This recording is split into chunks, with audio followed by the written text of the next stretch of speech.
আসসালামু আলাইকুম। বার্তা নির্যাসে সবাইকে স্বাগতম। জাতিসংঘে বলপূর্বক হরমুজ প্রণালী খোলার প্রস্তাবে ভেটো দিল রাশিয়া, চীন, ফ্রান্স। ইরানের নিয়ন্ত্রণে থাকা হরমুজ প্রণালী জোরপূর্বক খুলতে সামরিক পদক্ষেপের অনুমোদন চেয়ে জাতিসংঘ নিরাপত্তা পরিষদে আনা প্রস্তাব ভেটো দিয়ে আটকে দিয়েছে রাশিয়া, চীন ও ফ্রান্স। জ্বালানি পরিবহনের অন্যতম গুরুত্বপূর্ণ নৌপথ হরমুজ প্রণালী দিয়ে বিশ্বের প্রায় 20% তেল ও গ্যাস পরিবহন হয়। গত 28 ফেব্রুয়ারি যুক্তরাষ্ট্র ও ইসরায়েলের হামলার পর এই প্রণালী নিয়ন্ত্রণ নেয় ইরান। ইরানের সামরিক বাহিনী জানিয়েছে প্রণালীটি এখন তাদের নৌবাহিনীর দৃঢ় নিয়ন্ত্রণে রয়েছে এবং শত্রুদের জন্য এটি বন্ধই থাকবে। এই অবরোধের ফলে গত এক মাসে পারস্য উপসাগরে অন্তত 2,190টি বাণিজ্যিক জাহাজ আটকা পড়েছে, যার মধ্যে 320টিরও বেশি তেল ও গ্যাসবাহী ট্যাঙ্কার। এটি উপসাগরীয় দেশগুলোর জ্বালানি রপ্তানি ব্যাহত হওয়ার পাশাপাশি বিশ্ববাজারে জ্বালানি সংকট আরও তীব্র হয়েছে।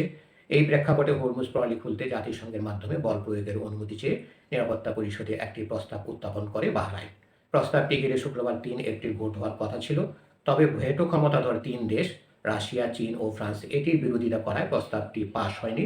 দেশগুলো জানায় সামরিক শক্তি ব্যবহারের অনুমোদন দেয় এমন কোনো উদ্যোগে তারা নীতিগতভাবে বিপক্ষে। দর্শক, আরও সংবাদ পেতে আমাদের বার্তা নির্যাস চ্যানেলটি সাবস্ক্রাইব করে আমাদের সাথেই থাকুন। জাতিসংঘের কূটনৈতিক সূত্র বলছে সাম্প্রতিক বছরগুলো বিভিন্ন ইস্যুতে চীন ও রাশিয়া প্রায় ইরানের পক্ষে অবস্থান নিয়েছে। তবে এক্ষেত্রে ফ্রান্সের অবস্থান নতুন মাত্রা যোগ করেছে। ফ্রান্সের প্রেসিডেন্ট ইমানুয়েল ম্যাক্রো আগেই ইঙ্গিত দিয়েছিলেন যে সামরিক অভিযানের মাধ্যমে হরমুজ প্রণালী খুলে দেওয়ার ধারণা অবাস্তব। দক্ষিণ কোরিয়া সফরকালে তিনি বলেন, এই ধরনের উদ্যোগ বাস্তবায়নে দীর্ঘ সময় লাগবে এবং এতে নৌ চলাচলের আরও ঝুঁকি মুখে পড়বে। তিনি আরও জানান, সংঘাত শেষে হরমুজ প্রণালী দিয়ে অবাধ নৌ চলাচল নিশ্চিত করতে ইউরোপীয় ও মিত্র দেশগুলোর সঙ্গে যৌথভাবে কাজ করবে ফ্রান্স। একই সঙ্গে তিনি জোর দিয়ে বলেন, এই সংকটের সমাধান কেবল ইরানের সঙ্গে আলোচনার মাধ্যমেই সম্ভব।